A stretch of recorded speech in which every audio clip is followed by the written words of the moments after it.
The Notorious album was a classic.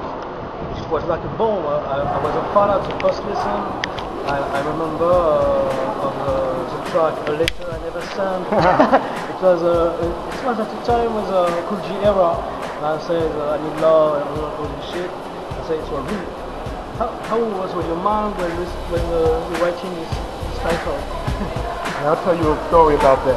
I Need Love. I mean, LL Cool J had the song called "I Need Love," right?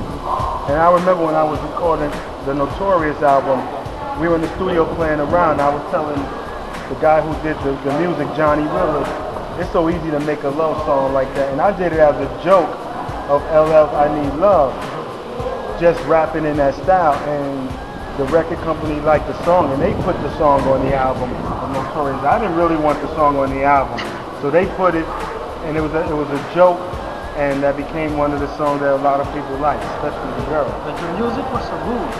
Yeah, the music was actually from Led Zeppelin. That was a Led Zeppelin sample that we used. Yeah. What's happened to Run Syndicates? Since when we started back in 1987, today, I mean, you know, Ice-T is a big-time actor. He's on Law and Order.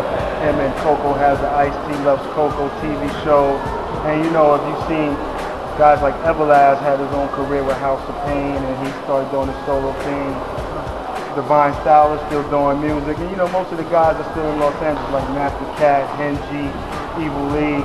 And we're still doing music. You know, I've been trying to tell Ice we need to do a Rhyme Syndicate reunion tour, an album, and we bring Hijack back in the mix and all the syndicates.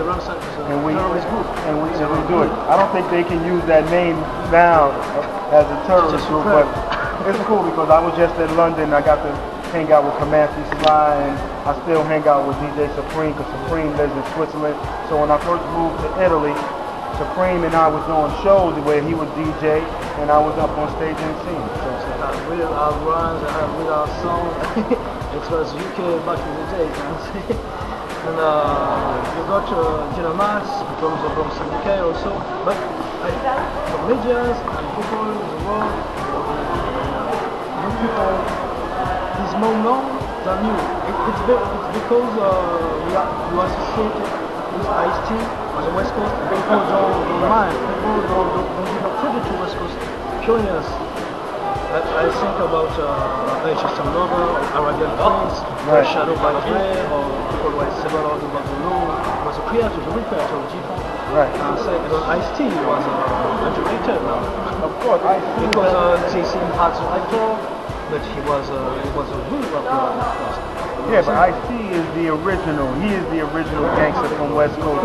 Way before Dre, before Easy, before Q, before Snoop. He was the one. And you know, and it was funny because I first met Ice-T in 1985 when I went over to the West Coast with DJ Africa Islam. And I saw the scene. It was still growing because California was behind what we were doing in New York. You know, even with the dancing, with the b-boying. But one thing about the West Coast, they had the pop locking, which was great. So I think, you know, in today's culture, they don't really give Ice-T his due that he is the one that kind of showed everybody else the way on what the West Coast. Because Ice was coming over to New York, hanging out with us. We're talking about in the mid-'80s, he was coming and we was doing the Zulu King thing with Grandmaster Caz, Melly Mel, Busy Bee Starsky, Bronx Style Bob, and we had our thing going on. And like you said, you just mentioned about my man Dynamax. You know about Dynamax?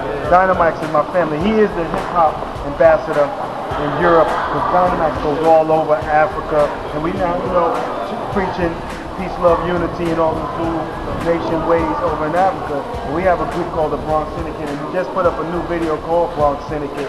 So, you know, we have the first one, the Funhouse Adventure, and it's a great look. Dynamax is one of the OGs from New York to come over to France and show them what hip-hop was about when he was over here doing his thing with B-Nasty. Even with him, they don't give him the props he needs to get. He's the OG, the first to start Zulu Nation and craft. You know? Did you collaborate with some West Coast artists? Well, I mean, you know, East Coast oriented? I mean, you're talking about back in the day. I mean, I worked with guys, you know, like, well, you say Ice-T and all of the Rhyme Syndicate. I also worked with Def Jab, doing stuff with DJ Muggs. You know, all my family, 783. You know, we was the thing, like, 'cause at that time, hip hop was about bridging the gap. And it was not about East Coast, West Coast. Yeah, they embraced us because if you were from New York, they looked at us as the originators of hip hop. But it was not, yo, we from the West Coast, I mean from the East Coast and yo, West Coast, and we cannot be unified, you know, because that was the whole thing. That band was like peace, love, unity. And it didn't matter your color, your race. We all joined in and for the love of hip hop, we did what we had to do. Did you have a point of view about the underrated area as Mopro? This is about people like King Lou and all these producers, the Bay of Oakland. Do you like it? I like every form of music because, see, Bambaataa taught us to love every music. If you were at a party back in the day, Bambaataa played every style of music, whether it was reggae, rock, calypso, Latin, funk. He played it all, and we learned to rap over every style of music. So when I moved to the West Coast, obviously, yeah, the scene started to grow. So I would go politicking, go check out Too Short music, whether it was E40, you know, Spice One, hanging out with Digital Underground, with Tupac when Tupac was down with Digital Underground, you know, Mac Ball. So my whole thing was that I loved all of it. And then you had Las Vegas had Rhyme Syndicate in Las Vegas. My boy Paulie Mack and them was down there holding it down for the Rhyme Syndicate in Las Vegas. So hip-hop music was all over when you look at it back in the day. Brother Lynch Mob, come on. Brother Lynch Mob was from Sacramento. But it was like hip-hop was everywhere, you know, with the Conscious Daughters. So, you know, and then when even the girls caught fire when you talk about Body and Soul, the Poetess. You had JJ Fad. So, you know, it was spread all around. What is the evolution of hip-hop now? Say that again? Evolution of hip-hop now. Now, I mean, I don't call today. A lot of artists funny. make better music. No, because it's funny with today's generation when you say hip hop. Because I look at it, today's generation does rap songs. They make rap music. They do rap songs, they do rap music. You don't get today's rap artists come to hip hop events. You don't see Jay-Z and 50 Cent come to a b-boy battle, to a DMC battle. And it's a shame that there's been a big separation from the rap artists of today with the hip-hop culture. And we tried to go around and teach them that, yo, this is the hip-hop way. Because there was a situation when Ice-T said that Soulja Boy destroyed hip-hop. And like Soulja Boy said, like for him, his old school starts with 50 Cent.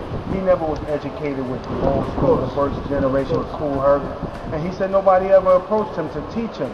So one way is that we as the old school can teach today's artists, but then today's artists have to have the knowledge and wisdom to want to learn about how this all started. So each one teach one to reach one. Well, thanks for the interview, Melody. And thank you. It's my pleasure. When it comes to hip hop, I'll talk about it every day, all day. I go around Europe teaching hip hop history in the schools and youth centers, teaching them about Kool Herc, Bambaataa, Cold Crush Brothers, Fantastic, Africa Islam, because today's media and MTV is not going to tell you the real about the hip hop history. So who can do it better than us who live the culture? Peace.